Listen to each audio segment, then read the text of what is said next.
Las cosas pasan. La Listo, tecnología es así. hermanito. Ok, entonces, como les venía diciendo, estamos empezando, o ya empezamos la semana pasada, el capítulo 4 del libro de Lucas, el Evangelio de Lucas. Ya después de que Jesús fue bautizado por Juan el Bautista, dice que el Espíritu lo llevó al desierto para que fuera tentado por Satanás. Dice que él estuvo en el desierto durante 40 días y 40 noches y no comió ni bebió nada. Lucas no especifica en qué momento empezaron las tentaciones del Satanás hacia Jesús, pero Mateo sí especifica de que fue después que terminó el ayuno, cuando ya estaba en los últimos días, ya cuando terminó los 40 días, cuando tuvo hambre, dice la palabra de Dios, dice que vino el tentador a tentar. Y vemos las tres tentaciones que trató de incitarlo, ¿verdad? Satanás a Jesús. Y eso más o menos ya lo hemos estudiado, ya lo hemos visto. Cuando él le dice que convierta las piedras en pan porque tenía hambre. Y bueno, Jesús le contesta con la palabra de Dios. No solamente de pan vivirá el hombre, sino de toda palabra que sale de la boca de Dios. Y después Satanás lo lleva al pináculo del templo, le dice, utilizadme la palabra de Dios, diciéndolo, si eres hijo de Dios, échate abajo, porque escrito está, sus ángeles mandará cerca de ti para que tu pie no tropiece en piedra. Y eso era algo que estaba escrito realmente en la palabra de Dios y era verdad, pero Satanás estaba tratando de manipular la palabra de Dios para que Jesús cayera en su trampa y pudiera obedecerlo. Y Jesús le contesta con la palabra de Dios también diciendo, no te traes al Señor tu Dios. Y después lo lleva, le muestra todos los reinos de la tierra y dice que si esto te lo des si postrado me adorares porque a mí me fue dado. O sea que según Satanás, él tenía la autoridad o el poder sobre los reinos de la tierra, sobre la tierra, y él podía dárselo a Jesús si Jesús se postrara a adorar. O sea, Satanás simplemente estaba buscando que Jesús cayera en la tentación. Y Jesús es Dios, pues, y Dios nunca iba a caer en la tentación de Satanás. Vemos que, como dijimos la semana pasada, creo que es la primera y la última vez que Satanás se enfrenta directamente con Jesús. Se enfrenta directamente con Jesús personalmente, Satanás y Jesús. Después sabemos que entró en ciertas personas, los demonios. Jesús reprendió a Pedro diciéndole, apártate de mí, Satanás, porque me eres tropiezo, porque no pones las miradas en las cosas de Dios. Entonces, pero no realmente no era Satanás directamente, sino era la voluntad de Satanás la que estaba haciendo o tratando de hacer Pedro cuando le pedía a Jesús que no fuera o no le sucediera eso que él estaba anunciando, de que tenía que morir y resucitar el tercer día. Entonces Satanás se le presenta a Jesús, lo tienta, pero no consigue su propósito y dice que se apartó de él por un tiempo. Es lo que termina el versículo 13 diciendo el capítulo 4. Por un tiempo. Pero realmente no encontramos en la Biblia, o por lo menos yo no lo he encontrado, que Satanás se haya presentado otra vez a Jesús directamente. Sí lo tentó, o sea, hubo muchas tentaciones para Jesús, como ser humano, como persona de carne y hueso, igual que nosotros, que vivimos en el mundo, tenemos muchas tentaciones. Jesús tuvo las mismas tentaciones, pero como decían Hebreos, sin pecar.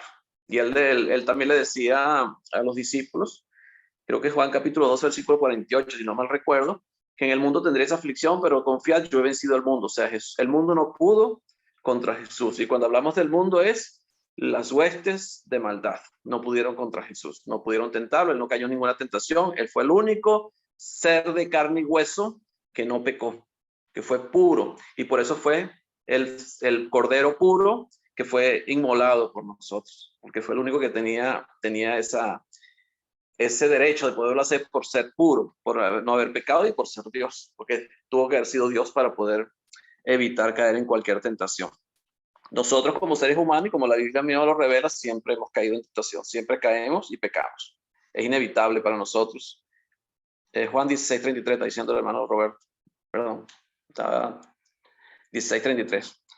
Ok, hoy también vimos el versículo 14 y 15, donde Jesús principia su ministerio,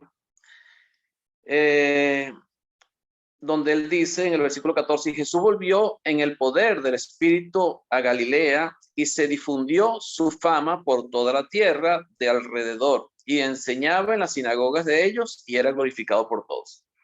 Lucas, cuando comienza a escribir el libro o este evangelio, sabemos ya por lo que hemos visto al principio que él se lo escribe a un hombre que él lo llama excelentísimo Teófilo, Aparentemente una persona que exaltaba ante la sociedad, podía haber sido también griego, aquel, como era Lucas. Lucas no era judío. Pero él le dice que él trató de poner en orden, él puso en orden todas las cosas.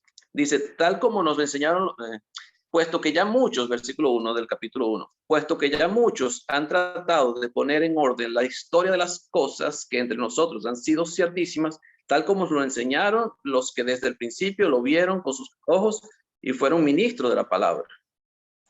Entonces, me ha parecido a mí, dice, después de haberlo investigado con diligencia, todas las cosas de su origen, escribírtelas por orden, oh excelentísimo Teófilo. O sea, Lucas trató de escribir en orden o por orden todas las cosas que habían acontecido desde que Jesús fue anunciado, antes de Jesús fue anunciado, desde que Juan el Bautista fue anunciado por el ángel Gabriel hasta su resurrección y ascensión al cielo. Y vemos después cómo la iglesia se expandió también, porque Lucas también escribió el libro de Hechos de los apóstoles. O sea que vemos que termina la narración de Lucas cuando ya Pablo está en Roma preso. Pero él trató de escribir todas las cosas en orden, que es lo que me llama la atención del libro de Lucas.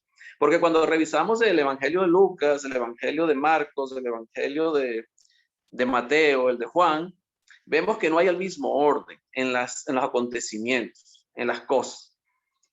Por lo menos esto cuando se narra el versículo 16, cuando Jesús de Nazaret va a su tierra, dice que no hay profeta en su propia tierra, que es lo que él dice aquí en el versículo 16 en adelante.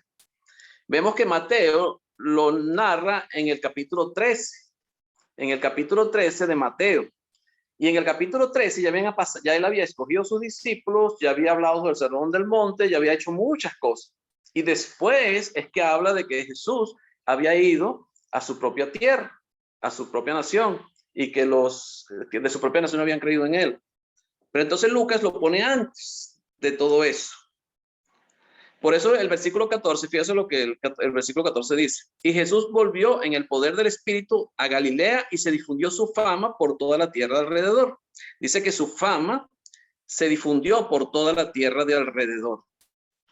Ahora, para que alguien tenga fama y la fama se difunda, es porque él tiene que haber hecho cosas, tiene que haber mostrado ciertas cosas para que él pueda tener alguna fama. Pero dice que su fama se extendió, se difundió por toda la tierra de alrededor. O sea que ya Jesús estaba haciendo ciertas cosas cuando comienza su ministerio público. Fíjense lo que dice el Mateo 13. Un momentico, Mateo 13. Mateo capítulo 13. En el versículo 53.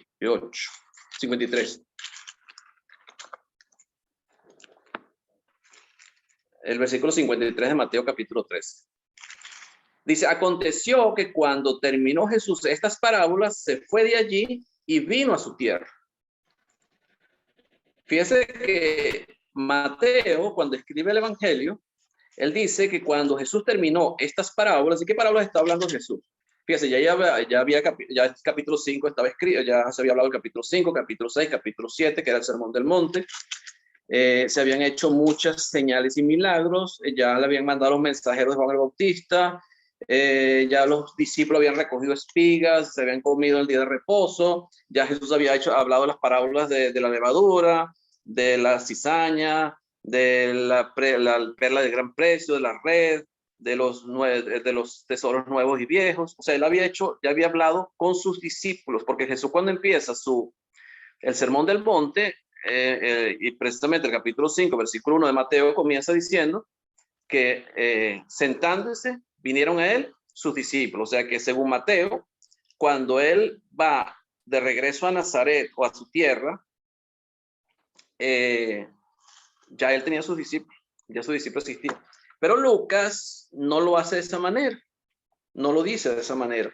Pero según el versículo 14, ya la fama de Jesús se había extendido, por tanto ya Jesús había hecho muchas obras o había enseñado para que su fama se divulgara, pues, se difundiera por toda esa región de alrededor. O sea que no tenemos la seguridad si Lucas realmente escribió las cosas en orden. Es lo que quiero decir con todo esto. Si realmente todo estaba en orden, porque no coincide con Mateo en cuanto al orden de los acontecimientos. Los acontecimientos son los mismos, pero el orden de los acontecimientos no suceden en el mismo orden, o por lo menos muchos de ellos no suceden en el mismo orden. Vamos a leer entonces, no sé si quieren hacer algún comentario sobre esto o pasamos al versículo 16 en adelante. ¿Comentarios? ¿Quejas? ¿Preguntas? Hay derecho a todo, a quejarse, a preguntar, a todo. Todo bien, Agustín. Todo bien. Ok, vamos entonces a leer el versículo 16 hasta el versículo 30. Alguien que lo pueda leer, por favor. Que lo pueda leer y lo quiera comentar. Para que me enseñe, para que yo aprenda algo. Porque... ¿Alguien que lo lea? Tiene manita, mentira, Alex. no tiene que comentar, mentira. No tiene que comentar. Pueden leerlo sin comentarlo. Hermano Pedro, hermano querido. Pero sin comentar, ¿ok? Puro leer. No, a ti sí te toca comentarlo, así que no te escondas detrás de... Vino a Nazaret, donde se había criado, y en el día de reposo entró en la sinagoga, conforme a su costumbre, y se levantó a leer. Y se le dio el libro del profeta Isaías, y habiendo abierto el libro, halló el lugar donde estaba escrito: el Espíritu del Señor está sobre mí, por cuanto me ha ungido para dar buenas nuevas a los pobres. Me ha enviado para sanar a los quebrantados de corazón, a pregonar libertad a los cautivos y vista a los ciegos, a poner en libertad a los oprimidos, a predicar el año agradable del Señor. Y enrollando el libro lo dio al ministro y se sentó. Y los ojos de todos en la sinagoga estaban fijos en él. Y comenzó a decirles: hoy se ha cumplido esta escritura delante de vosotros. Y todos daban buen testimonio de él, y estaban maravillados de las palabras de gracia que salían de su boca, y decían: ¿no es este el hijo de José? Él les dijo: sin duda me diréis este refrán: médico, cúrate a ti mismo. De tantas cosas que hemos oído que se han hecho en Capernaum, haz también aquí en tu tierra. Y añadió: de cierto os digo que ningún profeta es acepto en su propia tierra. Y en verdad os digo que muchas viudas había en Israel en los días de Elías, cuando el cielo fue cerrado por 3 años y 6 meses, y hubo una gran hambre en toda la tierra. Pero a ninguna de ellas fue enviado Elías, sino a una mujer viuda en Sarepta de Sidón. Y muchos leprosos había en Israel en tiempo del profeta Eliseo, pero ninguno de ellos fue limpiado, sino Naamán el sirio. Al oír estas cosas, todos en la sinagoga se llenaron de ira, y levantándose le echaron fuera de la ciudad y le llevaron hasta la cumbre del monte sobre el cual estaba edificada la ciudad de ellos, para despeñarle. Mas él pasó por en medio de ellos y se fue. Amén. Palabra de Dios. Ok, hermano, ahora explícanos. Bueno, dice que Jesús se fue a su tierra, Nazaret, porque él, aunque nació, ¿se acuerdan dónde nació Jesús? En Belén. De Judá. De Judea. Él nació en Belén, pero no nació en Belén porque vivía en Belén. Él nació en Belén porque había el censo. Y como tenía que censarse, en el momento que estaban allá fue que se presentó el alumbramiento. Pero él vivía en Nazaret, o sea, él era Nazaret, era de Nazaret. Y dice que él vino a Nazaret. ¿Después de qué? Después que empieza su ministerio, según lo que dice Lucas. Después que él empieza su ministerio, que ya su fama se había extendido, y dice que él enseñaba en las sinagogas de ellos, ya lo conocían, ya le estaba enseñando en las sinagogas, ya conocían a Jesús, ya conocían su fama. Me imagino que hizo milagros, según Mateo ya había hecho cierto milagro, había hablado hasta el Sermón del Monte, aunque Lucas lo menciona después. El Sermón del Monte viene después de este evento, para Lucas, para Mateo viene primero. Ya su fama se había conocido por todo el mundo, por lo menos por las regiones más cercanas a donde él estaba, y vino a su tierra. Ahora, ¿por qué Jesús viene a su tierra? Según Mateo, si nos vamos a Mateo, capítulo 13, nuevamente. Mateo capítulo 13, versículo 58. 14. Mateo lo pone más cortico.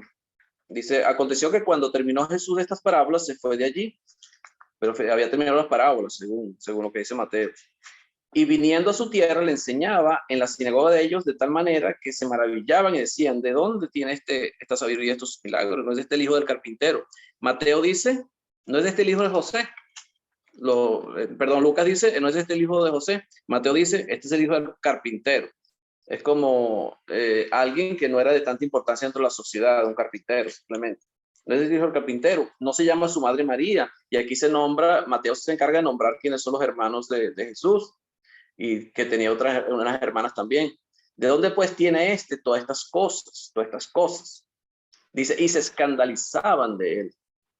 Pero Jesús les dijo, no hay profeta sin honra, sino en su propia tierra y en su casa. Y no hizo allí muchos milagros a causa de la incredulidad de ellos.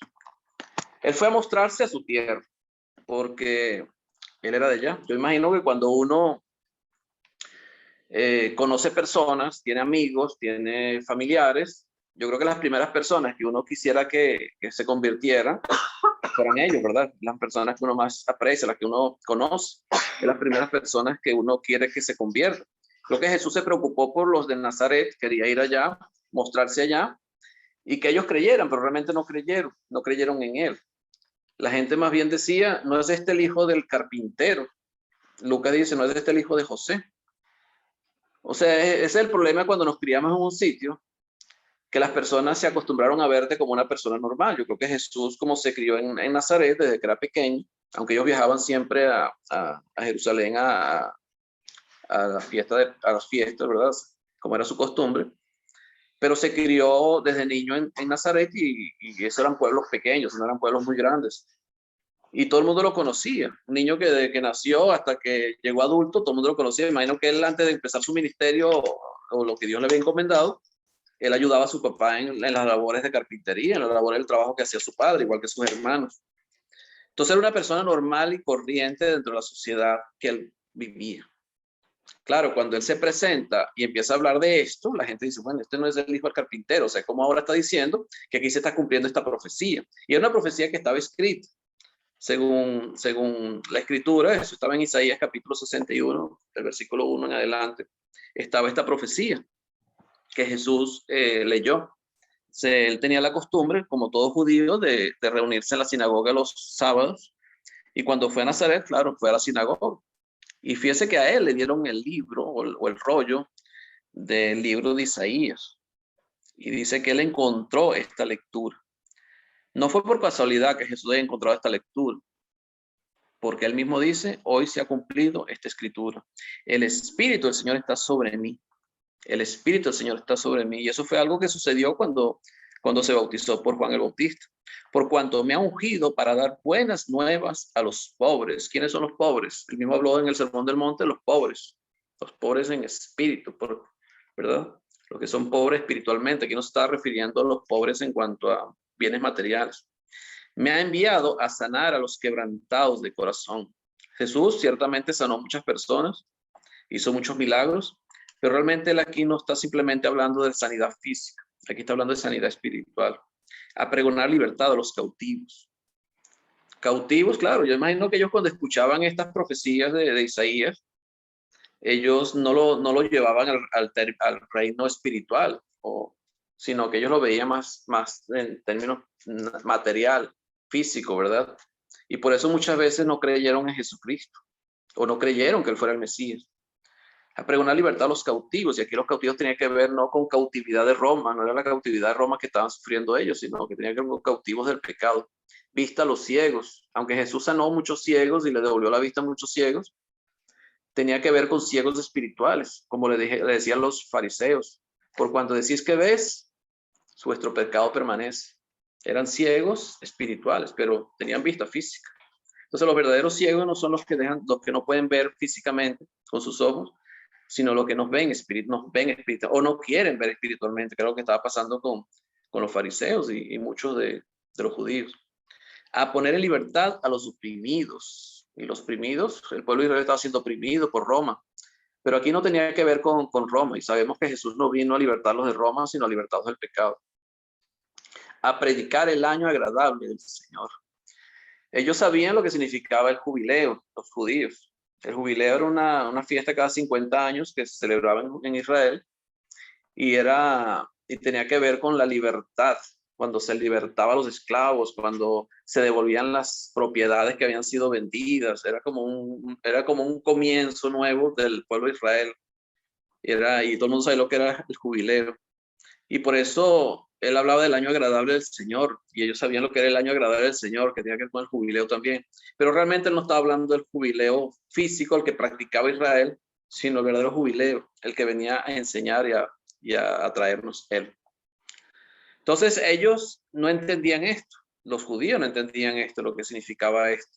Para ellos el Mesías no tenía que ver con cuestiones espirituales, no tenía que ver con salvación del pecado, sino con salvación de Roma, en este caso, que era el problema que estaba sufriendo el pueblo de Israel en este momento, en ese año. Dice, y enrollando el libro, lo dio al ministro y se sentó, y los ojos de todos en la sinagoga estaban fijos en él. Yo no sé si los que leían el rollo tenían que dar alguna explicación como hacemos nosotros. Cuando Pablo enviaba una carta a las iglesias, yo no sé si el que leía la carta interpretaba lo que Pablo quería decir o simplemente leía. Yo creo que él simplemente leía y la gente entendía lo que estaba diciendo el apóstol Pablo, porque tú no podías poner más palabras en las que estaban escritas. O sea, tú tenías que conformarte con lo que Pablo estaba diciendo. Entonces, cuando tú leías una profecía de Isaías, en este caso, como la que leyó Jesús, ellos tenían que deducir. O sea, no necesitaban que las interpretaran. Ellos no necesitaban, pero Jesús se lo interpretó. Jesús no solamente dejó que ellos deducieran, sino que interpretó lo que quería decir Isaías. Y se lo está diciendo hoy. Y eso es lo que dice el versículo 21. Y comenzó a decir, hoy se ha cumplido esta escritura delante de vosotros. Ahora se cumplió hoy. O sea, acaba de cumplirse. ¿Y de qué estaba hablando Jesús? El Espíritu está sobre mí, por cuanto me ha ungido para dar buenas nuevas a los pobres, me ha enviado a sanar a los quebrantados de corazón, a pregonar libertad a los cautivos. O sea, ya estábamos libres, los quebrantados estábamos bien, los ciegos ya estaban viendo. Es lo que ellos podían entender. Dice, bueno, ¿y qué le pasa a Jesús? Dice que cuando él termina de leer el rollo, todos los ojos estaban sobre él. O sea, que ya la fama de él se había escuchado. Ya se había escuchado porque el hecho de que él haya leído y todos los ojos estuvieran sobre él es porque esperaban que él dijera algo. Y lo que él dice es algo que para ellos a lo mejor era inconcebible o algo que ellos no podían entender. Dice, hoy se ha cumplido esta escritura. Hoy se ha cumplido esta escritura.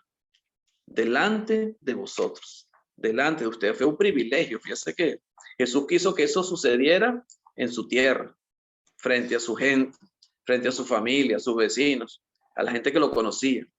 Hoy se ha cumplido la escritura. O sea, fue un privilegio para ellos poder estar presentes en ese momento, pero realmente no lo entendieron. Pero dice que todos daban buen testimonio de él. O sea, daban buen testimonio. O sea, Jesús hacía cosas buenas. Jesús nunca hizo daño a nadie. Jesús al contrario, él ayudaba a las personas, sanaba a las personas. Y estaba maravillado de las palabras de gracia que salían de su boca. Y decían, ¿no es este el hijo del carpintero, de José? En este caso decían de José. ¿No es este el hijo de José? O sea, ¿de dónde saca todas estas cosas? Porque aunque los judíos desde pequeños ellos tenían que aprender la ley, tenían que memorizar la ley, Jesús tuvo que memorizar y aprender la ley, tuvo que aprender y memorizar las profecías, y ellos también tenían que hacer toda esa población, pero no era algo que él hiciera antes de que se manifestara públicamente Israel. O sea, nunca lo publicó, nunca se dedicó a predicar, sino cuando empieza su ministerio público es cuando él empieza a predicar estas cosas, a hablar sobre estas cosas. ¿No es este el hijo de José? ¿No es este el hijo de José? O sea, ¿cómo puede ser él el ungido de Dios? ¿Cómo puede ser él el Mesías?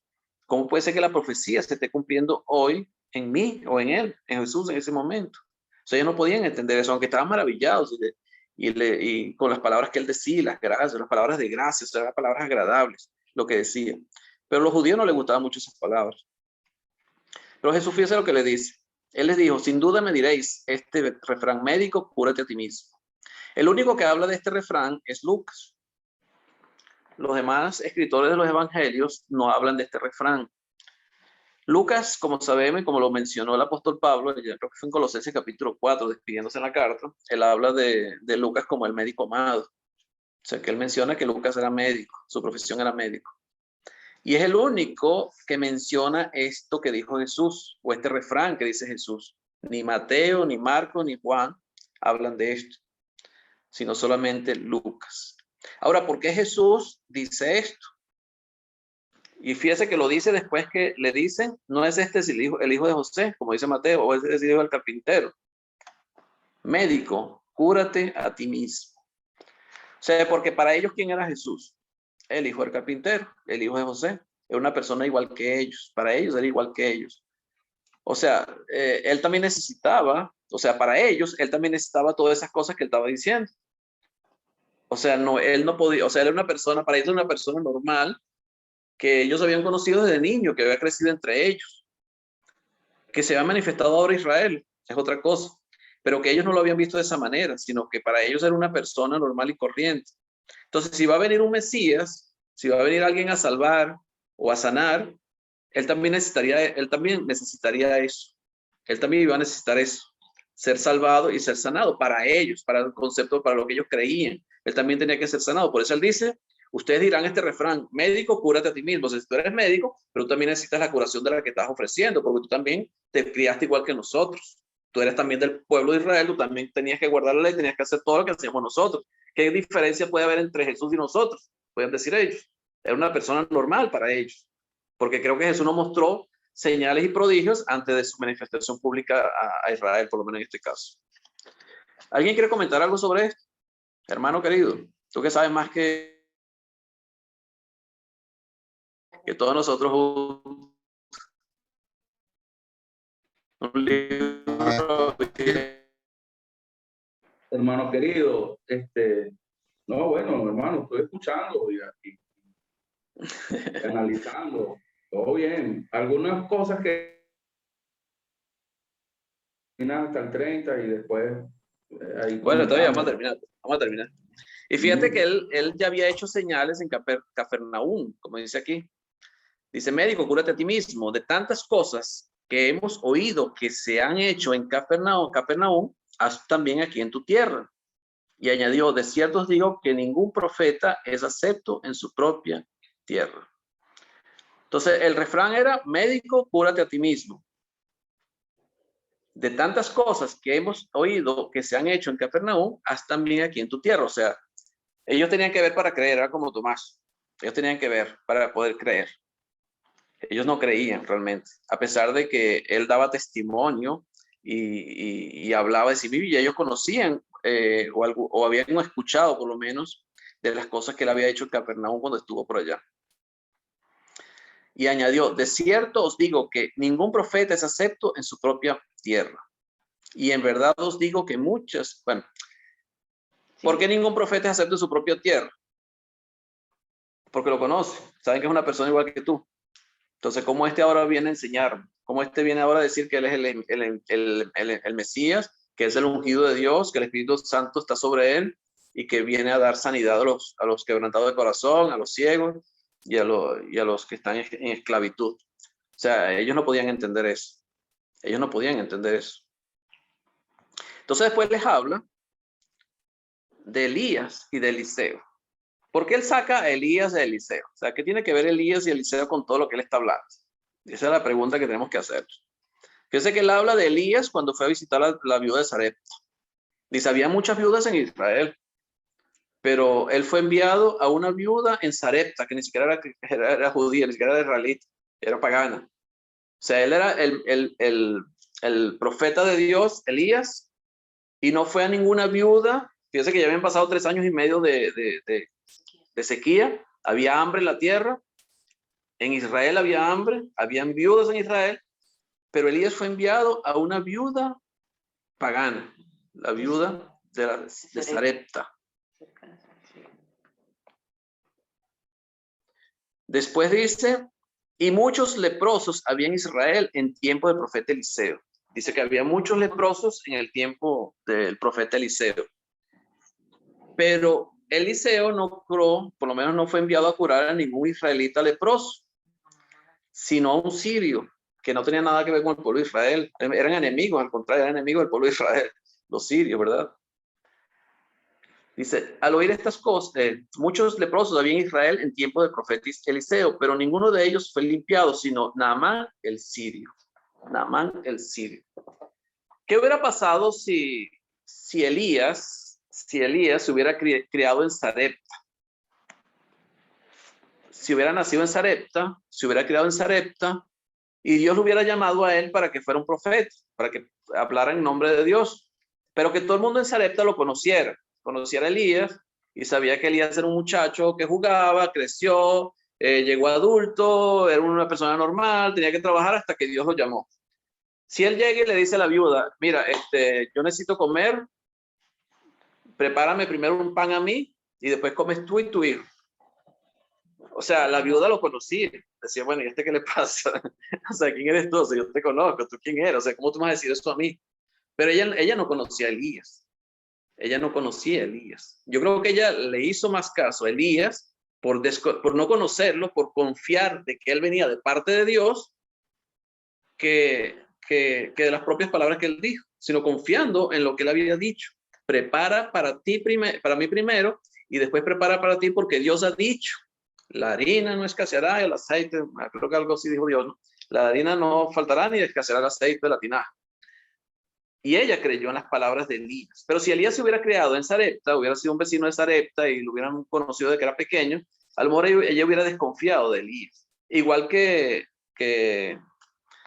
el sirio Naamán, ¿verdad? Naamán, a pesar de que desconfió de Eliseo, conocemos la historia de Naamán, cuando era leproso, él dice que había una muchacha que era de Israel, ¿verdad? Que trabajaba en la casa de Naamán, y ella le dijo a la mujer de Naamán que había un profeta en Samaria, ¿verdad? Que podía curarlo de la lepra, y él fue precisamente, pero fue primero al rey, después el rey, cuando Eliseo se entera de que el rey había rasgado sus ropas frente a Naamán, porque Naamán le había preguntado, le había dicho que le curara la lepra, que lo había enviado allá para que lo curara la lepra. Eliseo lo manda a llamar, y es cuando le dice que vaya y se zambulla 7 veces en el Jordán, y su carne sería limpia, o su lepra sería curada. Él desconfió, porque él decía, bueno, no hay ríos mejores donde yo vengo. Entonces, ¿cómo me va a mandar a limpiar? Pero los vimos que venían con él, le dijeron, bueno, si alguien te mandara a hacer una cosa difícil, no lo harías, o sea, para que te curara la lepra. ¿Cuánto más? Zambullite 7 veces en el río, eso no te va a pasar nada. O sea, lo máximo que puede salir es mojarte, lo que va a pasar es que te mojes. Y lo convencieron. Pero si Eliseo hubiera sido sirio, se hubiera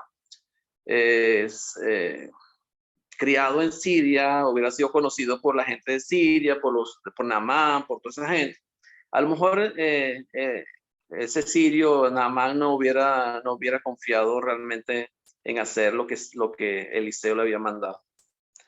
Por eso que Jesús habla de que nadie es profeta en su propia tierra.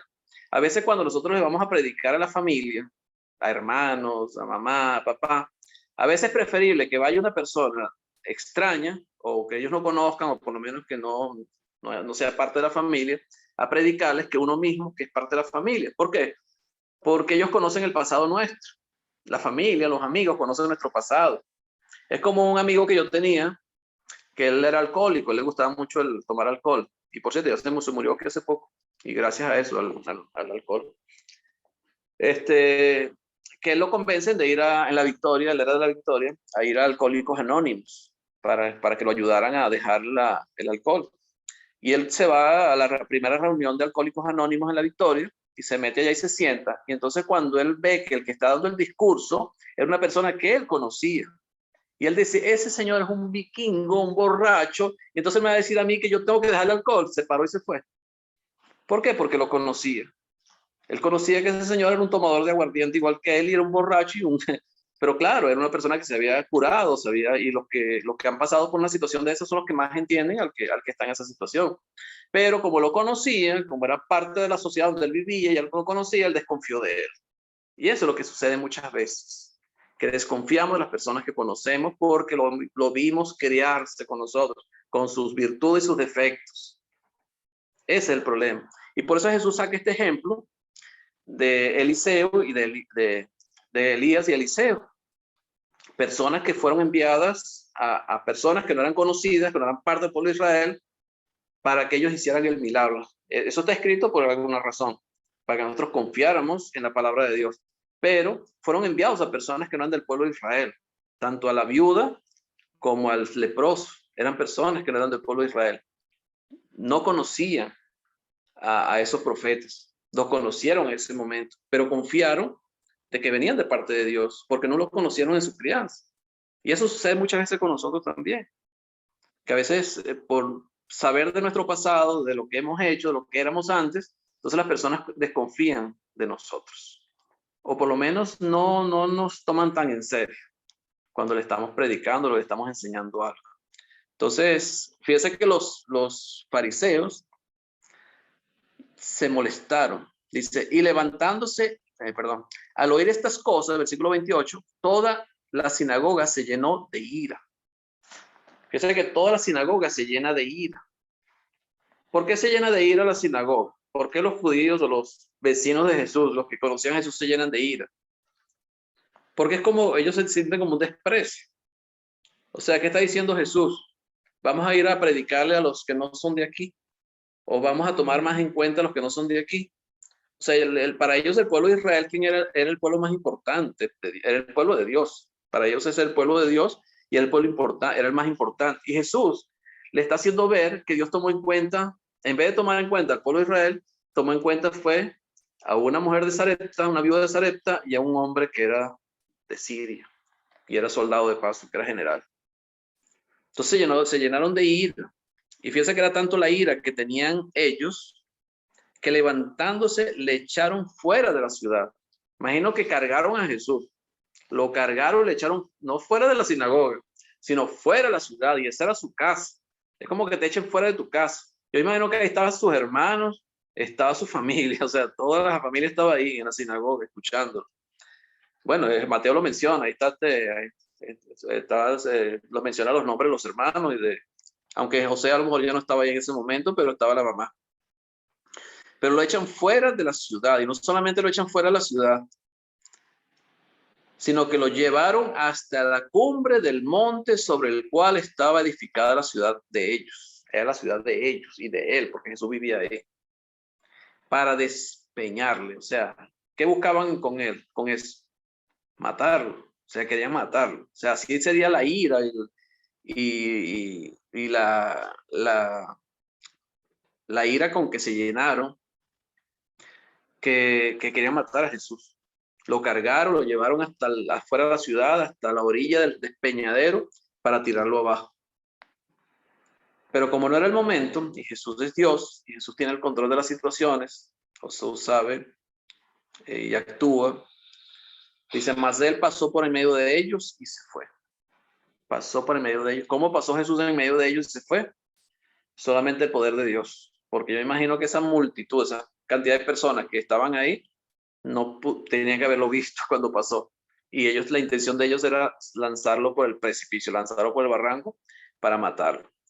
Pero esto es una enseñanza para nosotros muy importante y muy interesante, de que no hay profeta en su propia tierra.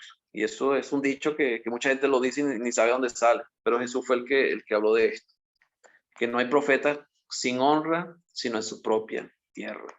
Jesús no fue honrado en su propia tierra, ni en su propia nación, o sea, el propio pueblo, pues, su propia familia. Es más, lo dijo los hermanos, dice que ni los hermanos creían en él. Entonces, cuando tenemos que predicar a los familiares o los amigos, a veces es mejor traerse una persona que no sea conocida, por lo menos de parte de ellos, que no lo conozcan en el pasado, para que tenga mejores resultados. Es lo que yo creo. Es lo que yo pienso, ¿no? Y esta enseñanza tiene que ver con esto. ¿Algún comentario? ¿Comentarios? Sí, por acá. Nadie es profeta en su tierra, como dice aquí ese refrán. Sí, por lo menos el caso nuestro fue así. Mi suegro y mi suegra, más bien nosotros le oíamos cuando veíamos al viejito y a la viejita con la Biblia. Y el menos indicado fue el que nos nos sembró la palabra como el menos indicado. Le oíamos, oye, ahí viene el suegro, allá viene mi mamá, viene mi papá, decía mi esposa. Y eso fue así, pues. El menos indicado. O sea, que ni siquiera sabíamos, lo vimos una sola vez y nos predicó y ahí fue sembrando la semilla. Y bueno, y todas las semanas teníamos una pregunta distinta para hacerlo caer, a decirle que era mentira. Y mira la gran mentira, ¿no? Ya vamos para la gloria de Dios, 14 años en el Evangelio. Bueno, Fuerte. fue Jorge Pérez, que fue el que los bautizó, los predicó, ¿no?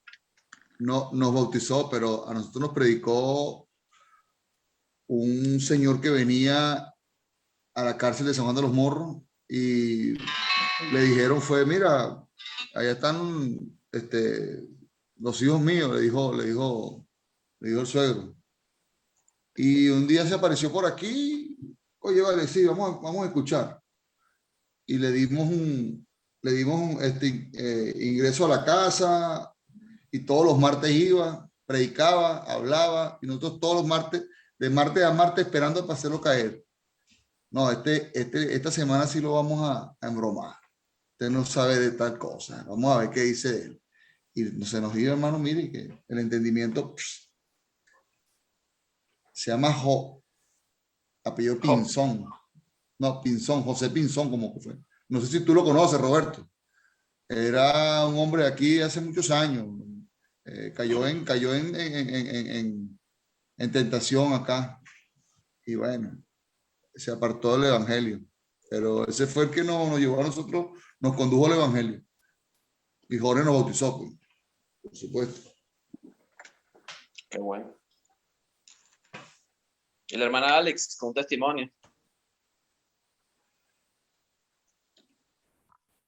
Hay una cosa que yo estaba viendo ahí, Agustín, que cuando estaba hablando Jesús que solamente a Naamán el leproso y cuando menciona esa parte me llama la atención porque cuando Juan está en la cárcel, Juan el Bautista, que pregunta si ese es el Mesías o hay que esperar a algún otro, y la respuesta es, bueno, los ciegos son dadas la vista, los sordos están escuchando, los leprosos están siendo sanados. Dile eso a Juan. Ya, como qué increíble, ¿no? Que en Nazaret no dio esa respuesta, pero en Capernaum y en otras ciudades sí lo estaba haciendo, por la fe de ellos. Hasta el propio Juan desconfió, pues. Bueno, yo tengo una experiencia con una amiga con quien yo bebía demasiado y andábamos en fiestas y en parranda y lógicamente que cuando yo le quise hablar a ella, ella no me quiso oír, de verdad que no, ella no me quiso oír. Yo le dije, mira, tú sabes que estoy limpia, me aparté de todo, me aparté de droga, me aparté de alcohol, me aparté de absolutamente todo. Y porque conocí a Jesús y el Evangelio y formo parte de una congregación y ella no me quiso oír. Entonces ella luego, ella trató de sanarse, ¿verdad? De apartarse de la droga y se va de las manos era asistente de una profeta, de una pastora profeta. Entonces, cuando yo me la consigo nuevamente, ella me dice, no, mira, tú sabes que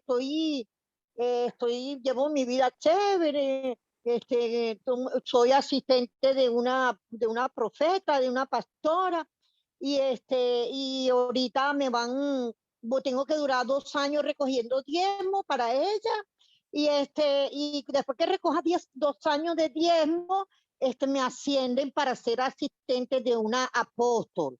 Yo le dije, está muy bien. Entonces yo le dije, bueno, mira, me gustaría que, porque ella no dijo que ella no quería que yo le hablara absolutamente nada. Ella tenía su apóstol, su pastora, profeta apóstol, que era la que la guiaba. Entonces yo le dije, bueno, mira, me gustaría que nos comiéramos un helado. Y le dijo, yo te vengo a buscar el sábado para que salgamos y nos comemos un helado. y me llevé a uno de los evangelistas de la congregación. Y entonces sí, vale, tú nos sentamos después que tuvimos un rato compartiendo, nos sentamos a comer helado y él le fue entrando así muy suavemente el evangelio. Y cuando escuchó el evangelio, ella no de una vez dijo, no, yo me voy a bautizar. Sí, al otro día la bautizamos en la mañana, fuimos al río y la bautizamos. Pero muchas veces por eso mismo, por nuestro pasado, pues no nos creen. Inclusive ahorita que te estaba escuchando, este, me sé que muchas personas, aun cuando han pasado ya 12 años, ¿verdad? Desde que yo obedecí el evangelio, ya voy a 12 años,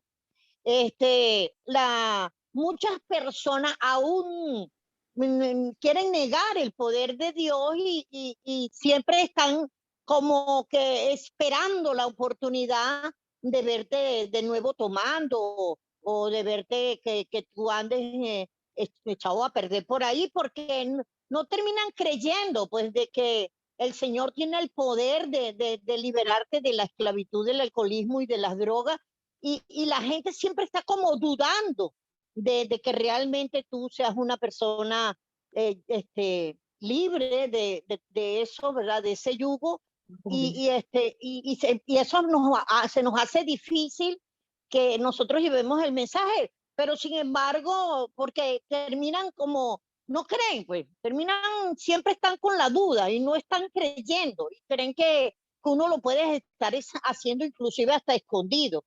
Entonces siempre es bueno pues tener esa otra carta en la mano para que les lleve el mensaje y uno simplemente se pone como ayudante pues de esa prédica evangelística, ayudarlos a manejar la Biblia y aquí, mira, aquí es, aquí no es, mira, se mueve así. Bueno, sin uno decir ni una palabra, pero también sí puede servir uno poniendo a otra persona a la que no conocen a que les predique. Gracias. No, y la familia, como te conoce, no te toma tan en serio como cuando es una persona extraña. Cuando es una persona extraña te pone más atención y te toma más en serio que cuando es la propia familia. A mí me ha pasado, o sea, yo he vivido eso en mi casa. Ha sido difícil, o sea, predicarle a los hermanos después es difícil cuando te conocen desde antes. Entonces, a veces es mejor traer a una persona que yo no conozca para que le pongan más atención y lo tomen en serio de verdad. Y yo me imagino que lo que estaba pasando con Jesús en su tierra, no lo estaban tomando en serio. Aunque él hacía señales, hablaba muy bonito, estaban admirados de lo que él decía, pero no lo veían como realmente lo que era. Hermano querido. Hermano querido. Bueno, hermano querido, escuchando, pues, aprendiendo aquí bastante del pasaje de Lucas 4, ¿no? Y reflexionando y escuchando, hermano querido, creo que no han cambiado mucho las cosas. O sea, en el sentido de que así como la gente dudaba de Jesucristo en aquel entonces y de lo que él tenía poder para hacer, hoy en día la gente igualmente duda de eso. Y ahorita yo creo que es peor porque en el tiempo de Jesucristo el rechazo era frontal, ¿verdad? ¿No? O sea, inclusive lo querían hasta matar y lanzar un despeñadero. Pero hoy en día es peor porque hoy en día la gente cree que está siguiendo a Jesús. Hoy en día la gente cree que está con Cristo y para muchos de los que uno les predica, ellos dicen ser cristianos, sea que sean evangélicos, sea que sean católicos, lo que sea. La mayoría de la gente se llama o se denomina cristiano por el hecho de vivir bajo la era cristiana, por decirlo de algún modo, pero la gente aún sigue rechazando a Jesucristo y la gente aún sigue teniendo una expectativa equivocada de Jesucristo, el Hijo de Dios, y de lo que Él tiene poder para hacer. Es lo que yo entiendo acá en este pasaje. Y el Señor Jesucristo, hermano querido y hermano, se ve en la necesidad, hermano. También me hiciste pensar bastante cuando formulaste la pregunta por qué trae estos dos ejemplos a colación, de la viuda de Sarepta y de Naamán el sirio. Ahora, yo creo también, hermano querido, que lo trae a colación, o sea, diciéndole, oye, o sea, usted los está comparando con el pueblo de Israel incrédulo, no iba a tener la capacidad de creer en Elías, ¿verdad? Ni de creer, o sea, como el pueblo de Israel no creyó, no iba a creer en aquel entonces en Elías, y por eso se fue a Sarepta, y como el pueblo de Israel no iba a estar en la capacidad, los leprosos, de creer en Eliseo, y por eso lo mandaron a Naamán, así va a suceder con ellos también. Ellos están rehusando y rechazando a Dios mismo. Y por eso fue que se sintieron ofendidos, es lo que yo entiendo. Por eso fue que se airaron tanto, como dice en el versículo 28, que al oír estas cosas, sobre todo la comparación que Jesús hace, ellos se llenan de ira, porque ellos están siendo comparados con el pueblo de Dios rebelde en los tiempos de la viuda de Sarepta, y el pueblo de Dios rebelde en los tiempos de Naamán en Sirio, que eran tiempos contemporáneos prácticamente. Fueron tiempos muy cercanos, tanto lo de Eliseo como lo de Elías. Entonces eso a ellos les desagradó mucho. Y bueno, yo creo que también nosotros tenemos que estar preparados para eso, en ese sentido, para el rechazo, ¿verdad? Muchos son los que van a rechazar, muchos son los que no van a querer seguir a Jesucristo, pero igual hay que continuar, igual hay que seguir, y por sobre todas las cosas, disfrutar en este caso de lo que hace nuestro Señor Jesucristo, que son 4 cosas que muy particularmente a mí me llama mucho la atención, ¿verdad? Según el versículo 18, cuando trae la profecía de Elías, de Isaías, perdón, número 1, sana el corazón quebrantado, o sea, cuando nuestro corazón está dolido, quebrantado, pues especialmente por causa del pecado, las pruebas, lo que sea, ahí está Jesucristo, ¿verdad? Que sana el corazón quebrantado. Que da libertad en la cautividad, cuando hay esclavitud en el pecado o en lo que sea, ahí está Jesucristo, ¿verdad?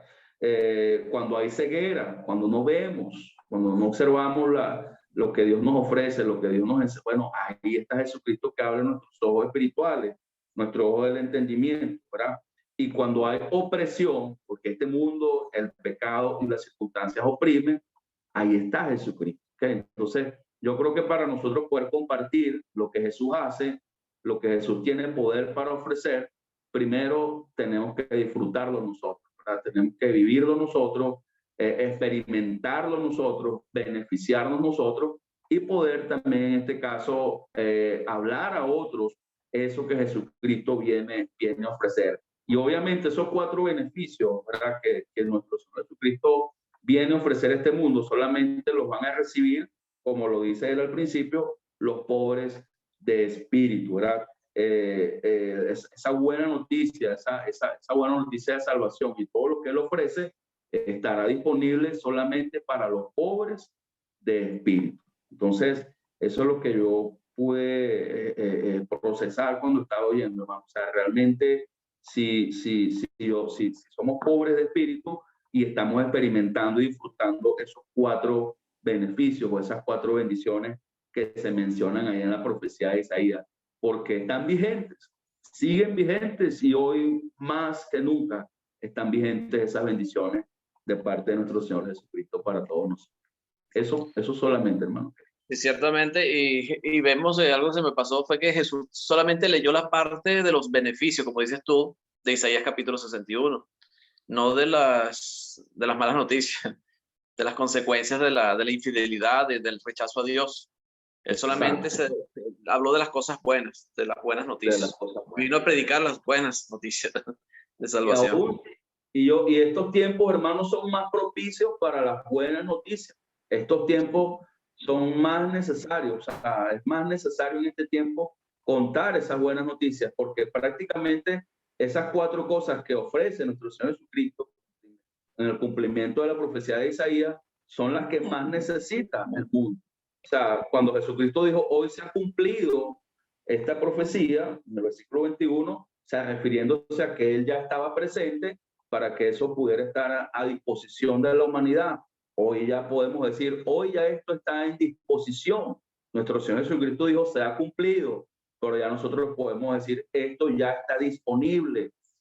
Y por supuesto, yo vivirlo, yo disfrutarlo realmente y que otros lo vean, ¿ok? Y hablando un poco también de la otra parte, es verdad, al principio es complicado predicar de la familia. Al principio, muy complicado, sobre todo a los padres, a los hermanos, gente que te conoce desde que Pero al paso de los años, hermano querido, al paso de los años, es muy probable, tampoco es una garantía, obviamente, sabemos que no es una garantía, pero es muy probable que al paso de los años, al ver ellos la fe y la fidelidad, es muy probable que crean en Jesucristo. Cuando ellos vean que realmente Jesucristo es lo más importante para ti, es el Señor de tu vida y estás disfrutando de estas bendiciones, es muy probable que ellos también sigan a Jesucristo. Pero como dije al principio, no es una garantía, ¿verdad? Pero sí hay mucha probabilidad. Sí, bueno, claro. Como me dijo mi hermana una vez, ¿tú crees que no nos hemos dado cuenta que tú has cambiado? Eso sucede. Lo que decía Fidel, el testimonio es importante. El testimonio, sobre todo ante la familia, es importante. Súper importante. Porque eso Y no nos solo eso, Agustín. Entonces te respetan, ¿no? También es una parte del respeto, porque antes, mira, ya llegó el pastor. Mira, llegó el pastor. Sí, sí. Entonces, cállense que llegó el pastor, no digan grosería. O sea, todas estas cosas en la familia se lleva hasta una matriz de burla, ¿no? Y la palabra dice eso, que en un momento se van a burlar de ti, de lo que tú haces y cómo tú te comportas. Pero lo sano de esto es que llega un momento que ya con tu testimonio te respetan. Antes a mí me llamaban el domingo a toda hora y a mí me dicen, no, ese está hay que esperar que salga de la iglesia, no lo llames todavía, porque no ha salido. O sea, todas estas cosas nos llevan a nosotros a pensar, ¿no? Cómo Jesús hoy día o Jesús en este momento, porque hay un momento que Jesús se maravillaron, como dice el versículo 22.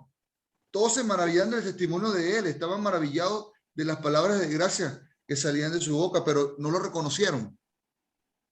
En ningún momento lo reconocieron. Igualmente, en el versículo, cuando él dijo, no vine a abolir la ley, sino a cumplirla, de él se burlaron.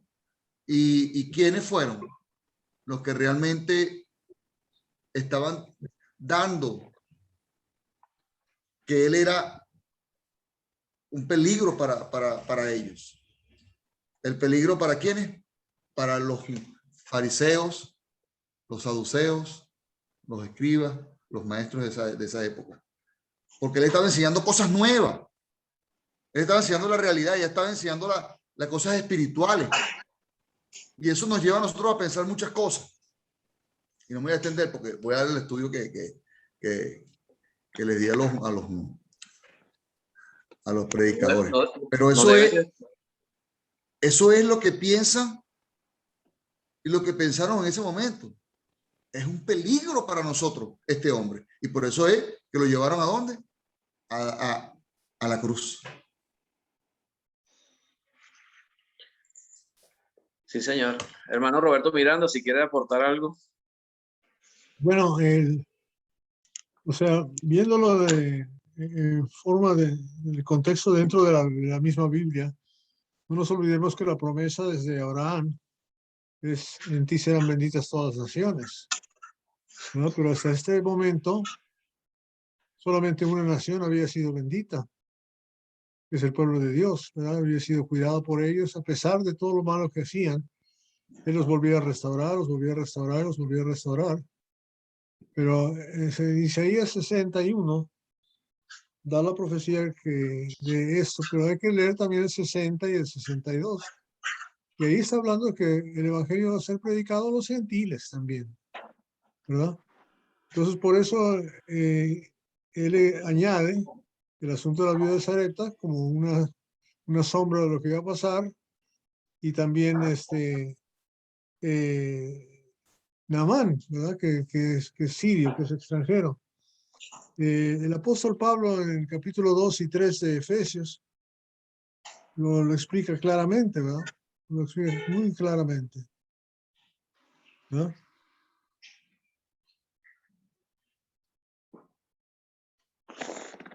Dice el versículo 11: por tanto, acordaos de que en otro tiempo vosotros los gentiles, en cuanto a la carne, erais llamados sin circuncisión por llamada circuncisión hecha con mano en la carne. Ahí está la división. En aquel tiempo estabais sin Cristo, alejados de la ciudadanía de Israel y ajenos a los pactos de la promesa, sin esperanza y sin Dios en el mundo.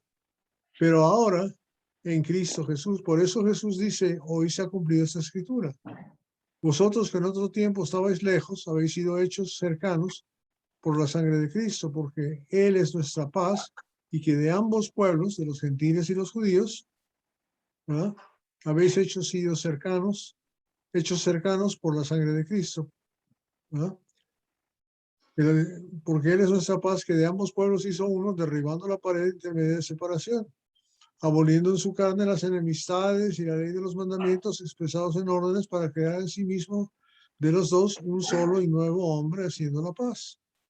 Y sigue leyendo, pero al final, el capítulo 3:1 dice, por esa causa yo, Pablo, prisionero de Cristo Jesús, por vosotros los gentiles, si es que habéis oído la administración de la gracia de Dios que me fue dada para con vosotros, que por revelación me fue declarado el misterio, como antes lo he escrito brevemente. Fíjense cuál es el misterio. Misterio, versículo 5, que en otras generaciones no se dio a conocer a los hijos de los hombres, como ahora es revelado a sus santos apóstoles y profetas del Espíritu. ¿Qué es el misterio? Que los gentiles son coherederos y miembros del mismo cuerpo y copartícipes de la promesa en Cristo Jesús por medio del Evangelio. El judío no esperaba eso.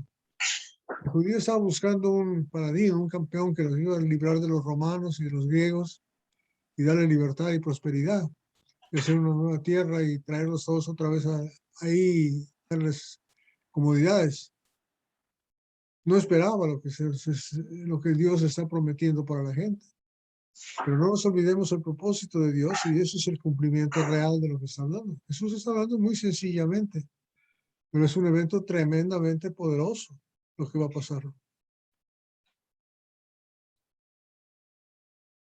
Hermano querido, Diga, hermano.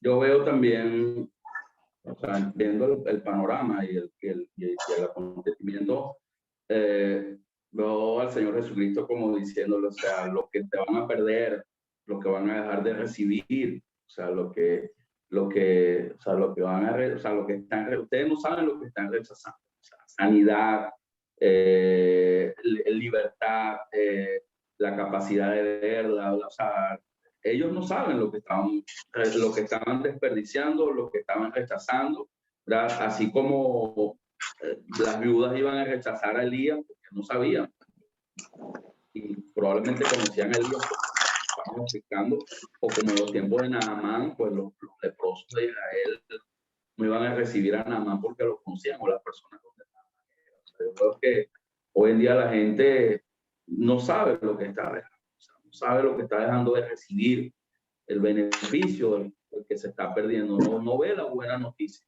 no ve la buena nueva, no ve a Jesucristo como realmente es, o sea, como el verdadero Mesías, el Hijo de Dios. Las cosas siguen muy parecidas, y por eso lo trato de traer en parte a nosotros. ¿Cómo estamos viendo nosotros a Jesucristo? O sea, realmente lo vemos como aquel que tiene poder para todo eso que Él está dispuesto a ofrecer. Y bueno, la bendición, pues, de que nosotros estamos dentro del grupo de los gentiles y que estamos en ese cuerpo, como estaba explicando ahorita, o sea, estamos allí, estamos edificados también sobre el fundamento de los apóstoles, profetas, y somos coherederos y copartícipes de la promesa por el Evangelio. Eso es algo que, pues, nos debe a nosotros llenar de alegría y llenar de agradecimiento, y considerarlo como una verdadera buena noticia, pero se tiene que tener pobreza de espíritu, realmente. Si no hay pobreza de espíritu, pues lo vamos a ver como lo vieron esos judíos, o como lo ven la mayoría de las personas hoy en día, ¿verdad?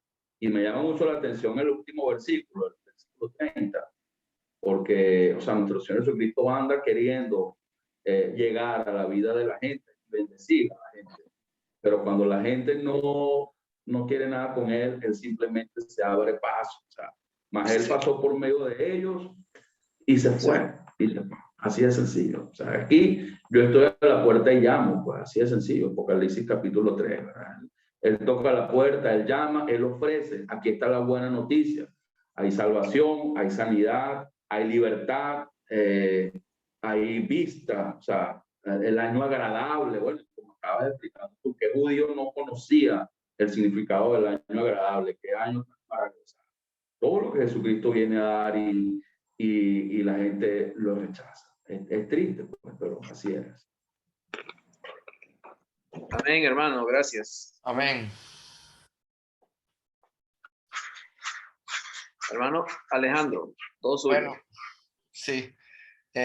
Bueno, sí, hermanitos. Me llama mucho la atención también, bueno, ya para ir finalizando ya los comentarios, es la forma en que Jesús hace las cosas, es que lee la palabra, enrolla el libro, se cumple la profecía y se sienta.